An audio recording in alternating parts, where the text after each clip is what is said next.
جی آٹھویں بسم اللہ. تاجدار امامت امام علی رضا صاحب جی السلام کے متعلق علامہ ابن حجر مکی اپنی سوائق میں لکھتے ہیں کہ امام علی رضا کہ آپ تمام لوگوں میں جلیل القدر اور عظیم المرتبت تھے. لفظ ہوتے ہیں جو سمجھنے کے لیے ہوتے ہیں. یعنی علی صحیح رضا بے شک. وہ تھے جن کا نام نامی علی تھا، رضا لقب تھا، جو خدا کی طرف سے موسوم تھے، خدا کی طرف سے ملقب تھا. وہ تھے کہ جو اپنے دور کے تمام انسانوں سے افضل و عظیم المرتبت تھے. کس کے بقول؟ علامہ ابن حجر مکی کے. ٹھیک. سب سے عالم تھے، سبحان اللہ. سب سے بڑے سخی تھے، سب سے بڑے شجاع تھے. تو پھر ایک سوال تو یہاں پہ یہ بھی بنتا ہے نا، اگر سب سے عالم اور سب سے افضل وہ تھے تو ان کے ہوتے ہوئے کوئی خلفائے اسلامی کوئی اور کیوں تھے؟ صحیح. جب اس کی بات آئے گی تو پھر کہا جائے گا نہیں وہ اور ہوتا ہے اور یہ ہوتا ہے. یہ تھے علامہ، یہ آٹھویں امام کے بارے. پھر علامہ عبد الرحمن جامی وہ لکھتے ہیں، یہ بھی اہل سنت عالم دین ہیں، صاحب ارجح صاحب جی شواہد نبوت. وہ لکھتے ہیں کہ ٹھیک. آپ کی باتیں یعنی امام علی رضا علیہ السلام آپ کی باتیں پر از حکمت، یعنی حکیم ان سے سیکھتے تھے، اور آپ کا کردار محفوظ عن الخطا تھا. یعنی ان سے برائی و بدی سرزد نہیں ہوتی تھی. اہل نہیں. سنت سبحان محدث اللہ. کی بات کر رہا ہوں، شیعہ کی نہیں. کس سے؟ سبحان اللہ. امام علی رضا علیہ سبحان السلام کے متعلق. تبا سبحان اللہ. تابعین کا دور ہے، کوئی دور کا دور بھی نہیں.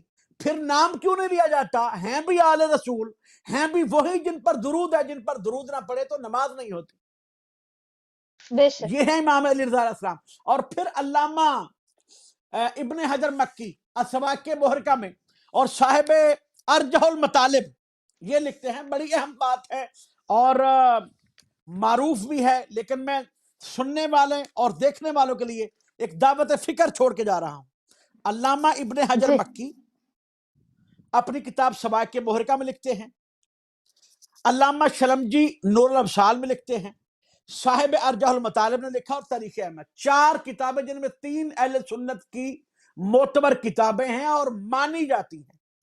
وہ لکھتے ہیں کہ ایک تبع تابعی محمد ابن عیسیٰ ابن حبیب وہ رات کو سوئے ہوئے تھے. انہوں نے خواب میں دیکھا، وہ ایک اس علاقے کے رہنے والے تھے کہ جہاں سے حج کے بعد لوگ گزرتے تھے وہاں سے، اور پھر وہاں پہ اہتمام کیا جاتا، اور نماز مساجد وہاں پہ ایسا اہتمام تھا کہ وہاں پہ اتر کے پھر نماز پڑھی جاتی یا رکا جاتا یا سٹے ہوتا وہاں پہ، جیسے کہ آج سٹے ہوتا ہے مختلف مقامات پر.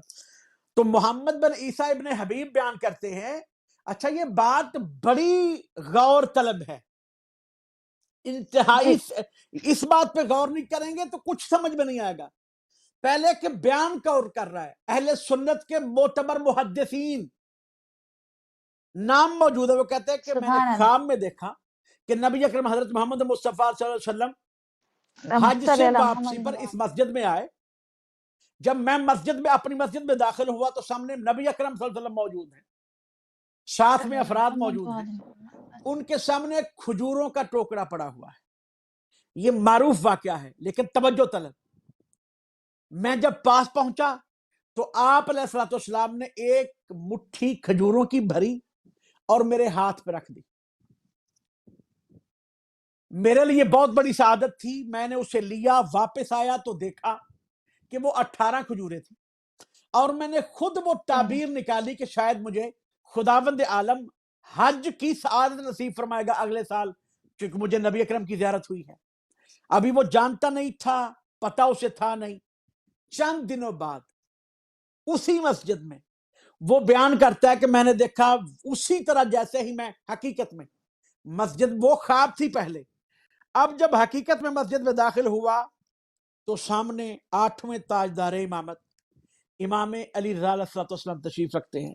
میں سبحان پھر اللہ. کہہ رہا ہوں صلی یہ اللہ اہل محمد. سنت کے محدثین نے لکھا، ہم سے صرف اس کی بات نہیں کر رہے.